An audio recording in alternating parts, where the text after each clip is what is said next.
je te les fie au Shifumi gratos, on va pas faire ça. 10K quand même, c'est cher payé. On est parti sur le match, mesdames et messieurs. Du coup, on est reparti. Ben, ça ne sera pas Sephiroth, tu vois. Ça sera une Bayonetta qui fera son grand retour ici. Avec, on l'a déjà vu tout à l'heure, contre une Marie, ça s'était pas bien passé. Maintenant, le MU contre une Robin. Je ne veux pas faire l'affront à Noksha de dire n'importe quoi. Mais pour le coup, vu la taille et la légèreté de Bayonetta, ça peut être très compliqué de passer side B, à part si avec ce side B au sol, on passe en dessous. Pour le moment, en tout cas, ça a l'air d'être efficace du côté de Hall. On se prendra quelques coups d'Evansward, mais c'est pas encore suffisant pour lui faire peur. Le site 3 de ce tournoi, par contre, qui trouve toujours les connexions lorsque son adversaire essaye de revenir dans les airs. On va ici avoir la recovery, on catch encore plus de son côté. Vraiment très très bien exécuté du côté de l'Angleterre qui est en train de secouer un peu l'Italie, si ce n'est qu'on se régénère. Mais ça y est, on retourne à l'Even parce qu'on a quand même du kill power du côté d'Araen. Oh là là, il le fait, et oui, la DI, dommage de la part de... J'ai plus de... Au secours! Au secours, le nom n'est plus dans ma tête. La DI de Hall BB n'a pas été au rendez-vous, même si on est parti très vite, je ne sais pas si on aurait pu DI ça, mais le combo est pas mal, ici à 161%, mais on a trop de dégâts, trop de pourcentage du côté de Chuan pour convertir avec le petit combo offert, qui ne prendra pas, et Osaimi une nouvelle fois de Chuan en avantage, c'est toujours un outil excellent, rattrapé par le backer monstrueux de Bayonetta. On sent que du côté du joueur de Robin, on a de quoi tenir à distance face à Bayonetta. Ouais, comme on le dit, hein, le kill power qui arrive un petit peu à tenir, l'Arcfire qui peut permettre de connecter, on connaît tous les grandes classiques du personnage qui quand même se retrouve un poil en difficulté par contre à partir du moment où l'adversaire arrive à casser cette distance et à venir tenter de le catch. Par contre, on commence à prendre 2-3 idées sur les timings pour pouvoir contenir son adversaire. L'Arcfire qui connecte encore une fois, mais si on se prend l'esquive en bats, forcément ça n'arrive à ne trouver rien du tout de rentable, si ce n'est ces Nosferatu qui sont quand même bien fichés de la part ici du joueur italien qui met son adversaire sur un 109%. Mais quand on voit les connexions aériennes de l'adversaire, est-ce que c'est vraiment le drop de l'épée qui vient de lui sortir du combo? Oh, je vois pas ça. Oh, le backer. Le backer, c'était bien joué, ça n'aura pas tué. On est revenu directement dans la zone rouge, non puni, mine de rien, de la part de Bayonetta et Chuan qui reprendra certainement l'avantage sur ce punish. Et ça sera au tour de Payo de sauter dans cette fameuse zone rouge et de se faire directement dégager dans cette blast zone. Chuan qui revient de loin avec ses 130% qui ici pourrait peut-être nous gratter un petit double pourcentage. Et finalement, non, on va mourir avec ce smash. Retour à 0-0 entre les deux joueurs. Très étrange d'ailleurs la façon dont cette esquive a été gérée puisque l'adversaire était aussi parti sur une dodge. J'ai un petit peu de mal à comprendre l'interaction pour pouvoir obtenir le time shift. Tant pis. Voilà, la Bats Roll ici qui arrive encore une fois à jouer contre son adversaire. Petit backer qui est tenté. Le neutral air ici qui n'arrivera malheureusement pas à connecter. Le Nosferatu qui va carrément drainer Chuan vers le haut pour attraper son adversaire et la manipuler. Attention, hein, pun intended, rien de bien graveleux ici. On parle de Bayonetta. Ici on repousse en anti-aérien, on revient sur le bord de terrain, l'Arcfire. On va pouvoir utiliser du coup le multi-hit pour récupérer encore une fois le time shift, mais malheureusement on n'arrivera pas à pouvoir revenir là-dessus derrière. Et ça permet encore à son adversaire de le récupérer en punish, mais c'est compliqué tout de même, j'ai l'impression, du côté d'Owl de convertir sur des combos qui sont suffisamment rentables, d'autant plus qu'on sait que c'est là-dessus que Bayonetta trouve sa force.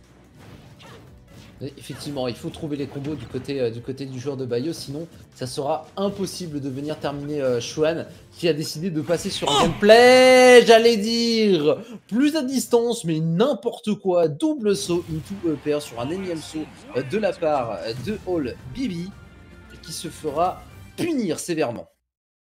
Aïe aïe aïe, Forza Italia, Chuan qui ici arrive du coup à mettre une toute petite baffe au top 3 de ce tournoi, en tout cas au seed numéro 3.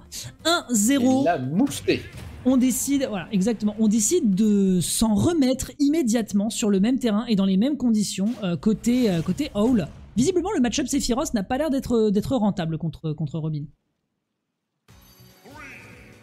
Oui, ça s'annonce un peu difficile à l'heure actuelle pour Bayo de se faire valoir face à ce perso qui est Robin. Et je crois que Chuan aussi connaît un petit peu Robin vu qu'il se refuse à sauter dès que le neutral est engagé entre ces deux joueurs. Par contre, le set B ici est très bien vu de la part de cette Bayo qui va pouvoir mettre un petit combo à 53%, pas mal du tout. Et en plus de ça, on reste au centre de ce stage. Le momentum est complètement à son avantage et 92% déjà balancé. Ça fait très mal dans ce début de game. Ouais, 113%, vraiment, une fois. De toute façon, c'est pas compliqué. Un Bayonetta brille dans les airs. À partir du moment où vous êtes catch et que ce Nosferatu ne connecte pas, bah derrière, on va pouvoir continuer à convertir. On met 159. Le prochain échange devrait a priori être dévastateur, sauf si on se fait reverse sur ce type de situation en bord de ledge trap. Shuan qui a quand même eu un petit peu chaud aux fesses ici, qui même s'il a tenté le reverse n'aboutira sur rien du tout. L'adversaire se retourne dans l'autre sens. Ça permettra malheureusement pas de confirmer quoi que ce soit. Et Shuan qui doucement est prêt avec un Thunder à 64 avec toute la rage qu'il possède de l'électriser. Est-ce que c'est le coup de foudre ici? Je sais pas si entre c'est l'amour fou, mais en tout cas, la foudre est prévue du côté de Shuan. Si jamais tu m'aimes pas, tu m'aimeras de force avec ce neutral B. Mais c'est bien tanké du côté de la Jose de Bayo qui tentera une nouvelle engage, mais qui tombera une nouvelle fois sur ce shield. Un shield si dommageable qui empêche réellement Bayonetta de s'exprimer. Mais le grab cette fois-ci est là, le neutral B qui ne va pas prendre les 198%. On n'aura pas tech. Bonne prise du côté de Bayonetta qui va faire valoir le pouvoir des sorcières. Attention mine de rien à faire attention à la force de Fire Emblem. Quand on a les Arcfire qui toucheront sur le dernier hit, à nouveau ça va être balancé en avantage. Une nouvelle fois, est-ce que ça va prendre la stock? Le nerf est bien balancé. L'avantage est toujours conservé du côté de Shuan. Mais on s'en sortira pour la Jose de Bayo une nouvelle fois. Mais toujours sous pression par Shuan. Ouais, qui se fera jeter ses grimoires à la figure. Encore une fois, hein, on pense qu'on a la sorcellerie du côté de la sorcière des... Merde, j'ai perdu le nom des Umbra, mais derrière, par contre, on aura effectivement aussi quelques éléments à proposer du côté du joueur de Fire, du personnage de Fire Emblem, qui poussera l'adversaire vers l'arrière. Yeet, va là-bas. On arrive donc sur une égalisation. Seulement 19%, on s'en est très bien sorti du côté de l'Italie pour repousser les assauts de Howl qui n'a clairement pas envie de le lâcher et qui difficilement arrive à mal percer les défenses, si ce n'est sur ce petit échange aérien. Phase à 53, c'est correct, mais attention au grab derrière. Il faut qu'il fasse attention, Shuan également, à pas tout le temps shield de saut parce que, comme dit dans la game précédente, quand il y avait une Bayo, les sauts, l'aérial, c'est le terrain de jeu de Bayonetta. C'est là où elle peut faire très mal, c'est là où elle peut commencer ses combos de starter, notamment avec ce side B qui va faire extrêmement mal. Ça touchera pas sur le B, mais on continuera avec un petit peu de dégâts. Malgré tout, on ne prendra pas trop de dégâts. Et le Nosferatu, une nouvelle fois. Shuan, il en a eu combien dans cette game là? Ça doit faire au moins le 7ème, le 8ème. Car il le sait, on veut tanker son side B, on veut tanker son Artfire, et avec ses mix-up, ça va chercher à chaque fois son adversaire et le fer qui connectera pour terminer la seconde stock de All BI.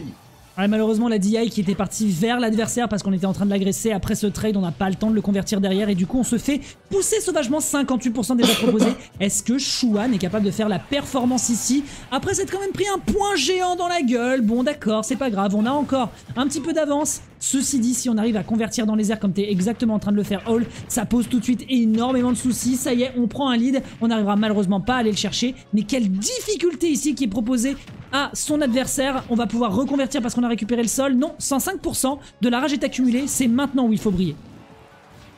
Le double back air qui a été balancé par Shuan. On a un petit peu de mal pour la Bayo à se replacer une nouvelle fois. Les sauts. Et ça sera bien down B sur le premier tic de l'Arcfire. Forcément, on tankera le reste. Et on viendra terminer avec ce up smash.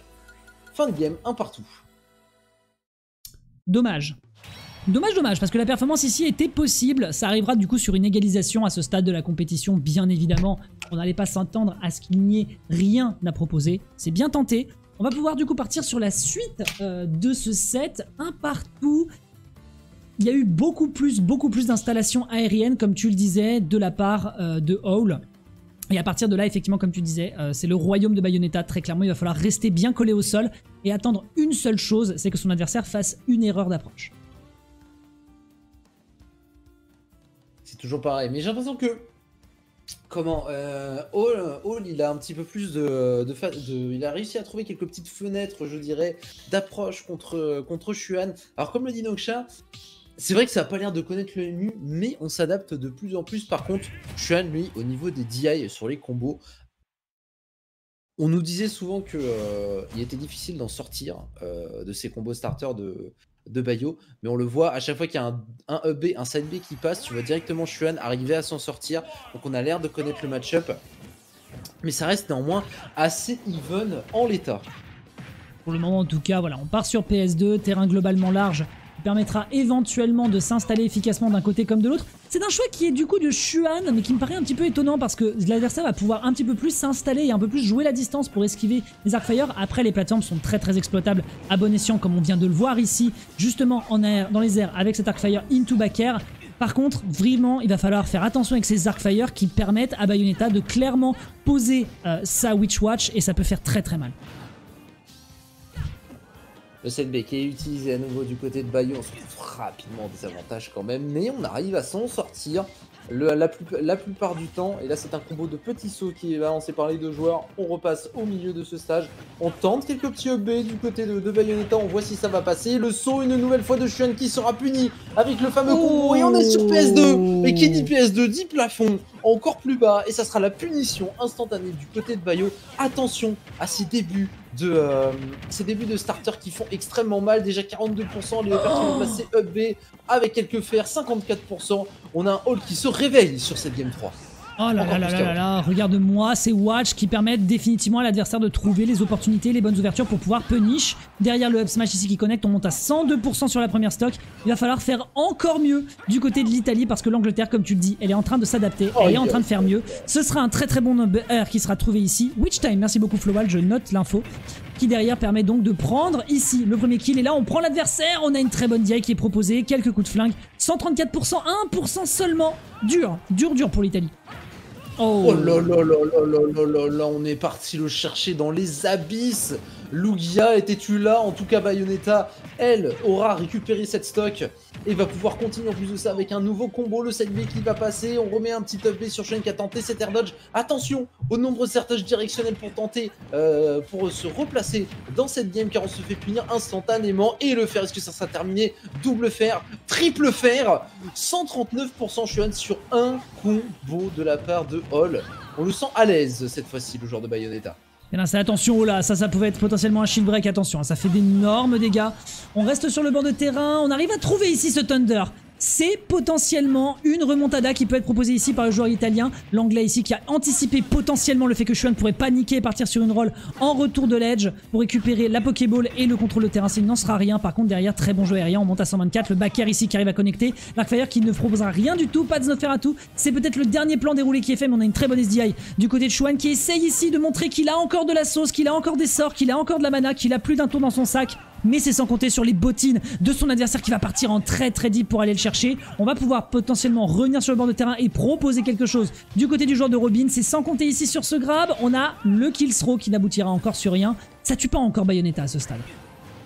Non, pas encore. En plus de ça, le nerf qui n'a pas touché au bon endroit, donc on peut s'en sortir pour Xuan et se replacer avec ce fer. En plus, pour stopper la phase d'avantage de Bayonetta, mais 198%, il suffirait d'un rien pour terminer le joueur de Robin, qui avec 210%, mais oui, mais trop de pourcentage, trop de rage. Il aurait fallu tuer tout à l'heure avec son air. Et j'avais même pas vu qu'on était à la last stock déjà. Je pensais qu'il en restait encore une, mais c'était pas du tout le cas. 70%. 61 bah, 210 de rage évidemment. 210 de rage évidemment. PS2 c'est pas le plus grand plafond. La rage ne monte pas plus haut que 150%. C'est vrai. Ça fait extrêmement mal. C'est vrai. On monte pas plus haut que 150%. Je suis d'accord avec toi, mais voilà, full rage. L'adversaire à 61, un petit peu de shift aérien, le up smash qui est terriblement dangereux, l'un des plafonds.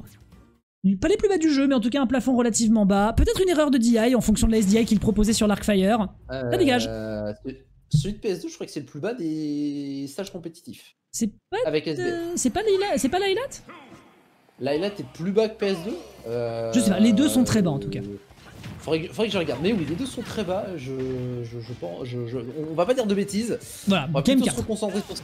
Voilà, game 4. 2-1 pour le joueur de Robin, qui aura peut-être décidé d'aller chercher un gameplay peut-être un petit peu plus safe ou à base de shield. Voilà, avec j'allais dire Banjo, avec Hall qui se ramène un petit peu plus avec son side B maintenant, hein, en début de starter, en tout cas sur le sol.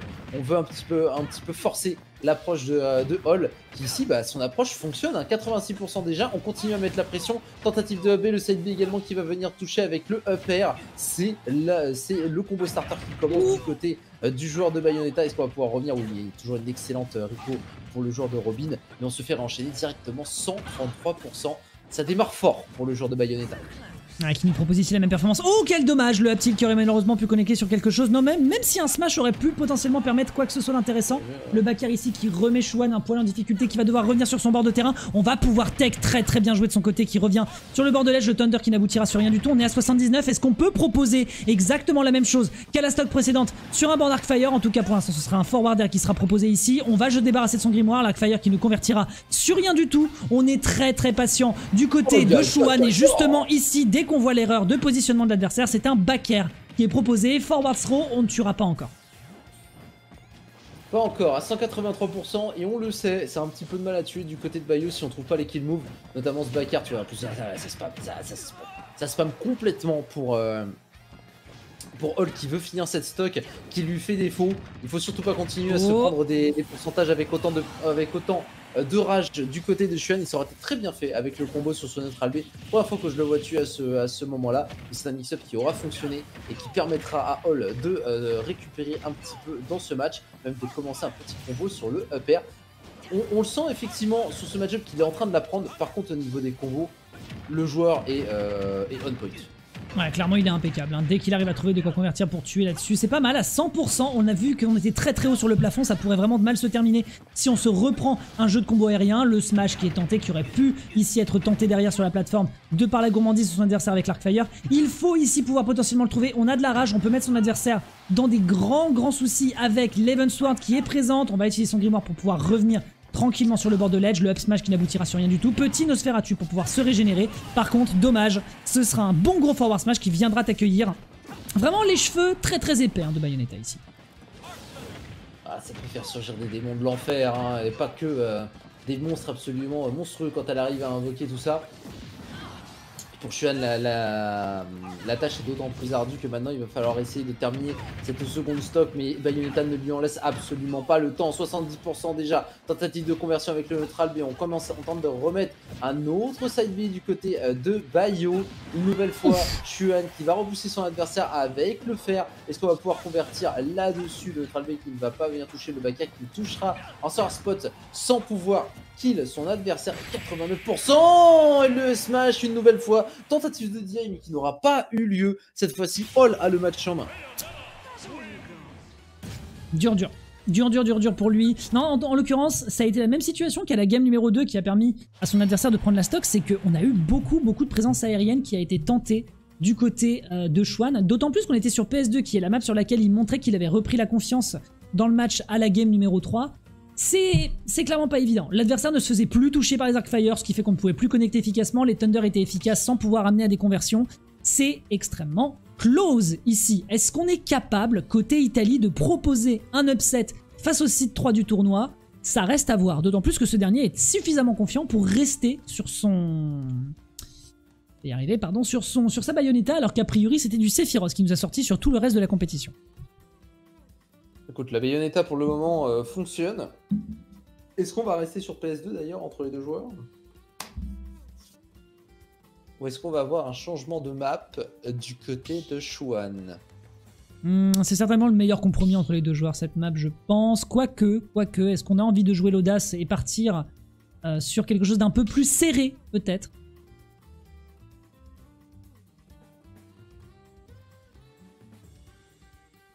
C'est serré du cul. Serré du cul. Serré du cul qu'on nous dit dans le chat. Effectivement, c'est serré. C'est serré et justement, ça va être le moment, mesdames et messieurs, de serrer encore plus fort puisque on a cette fois-ci l'Angleterre contre l'Italie. Aucun endroit où se cacher, aucune game d'excuses. Last game, on espère la stock. Effectivement, ce sera map un peu plus resserré, mais avec la même configuration que PS2, ce sera sur SBF. SBF qui sera effectivement qui sera effectivement de sortie Small PS2 hein, pour les puristes, avec un plafond très bas. Un plafond un peu plus que celui de PS2 mais qui reste quand même néanmoins assez bas. Et là le combo est pas mal avec le B, on a les de l'autre côté, le fer qui sera largement suffisant pour terminer cette première stock de Shuan. On n'a pas le temps, moins de 20 secondes. Et Bayonetta dicte déjà sa loi avec un Shuan qui revient instantanément dans la map. 30 secondes, deux stocks déjà partis.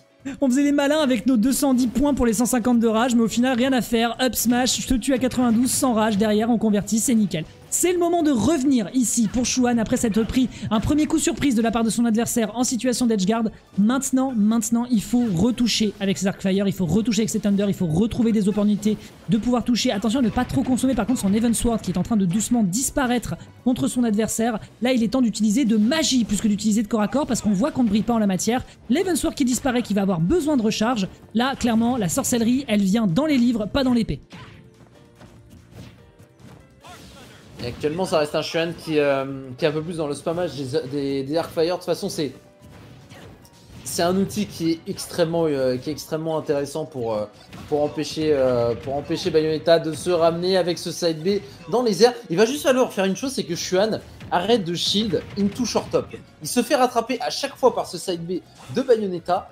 De Bayonetta de Hall, et il se fait directement punir. Pareil là-dessus, contester l'avantage d'une Bayo alors que tu es dans les airs, c'est la pire idée possible. Et les 125% en attestent, et le S-Smash sur le livre, on l'a directement anticipé pour Hall, et ça prendra une stock de son côté. Il va falloir récupérer l'adversaire, on est à 61%, on va se faire légèrement projeter. Attention à ne pas se taper de reverse ici, on est un peu gourmand du côté de Xuan. Pas de panique, on a encore des outillages. Ouh, on se baisse carrément, hein, quitte à se drift un petit peu pour pouvoir se casser la colonne et récupérer du coup l'infiance là-dessus. Par contre c'est un forward smash cette fois-ci qui est proposé. Mesdames et messieurs, on vous l'annonçait, l'Italie contre l'Angleterre. Last game, last stock ici. Hall, site 3 du tournoi qui pour l'instant nous montre des combos dévastateurs avec sa Bayonetta qui empêche efficacement Xuan de revenir sur le terrain, mais qui dispose de son côté d'un gros arsenal. C'est ici et maintenant. Et en plus de ça, le hub qui est pas mal, le combo qui va pouvoir être continué, le back air à 104% et tentative de smash une nouvelle fois sur une potentielle approche de Xuan. Depuis tout à l'heure, c'est vrai que on tente le dash into shield, mais avec un smash pareil de la part de Bayo, ça peut être puni. Là, il est 75%, le combo est starté avec un hub. Est-ce que ça va terminer avec ce fer? Et je pense que c'est effectivement fini. On était trop près de la blast zone, ça sera la mort. Et un Hall qui va passer au top 8. Quel match tendu!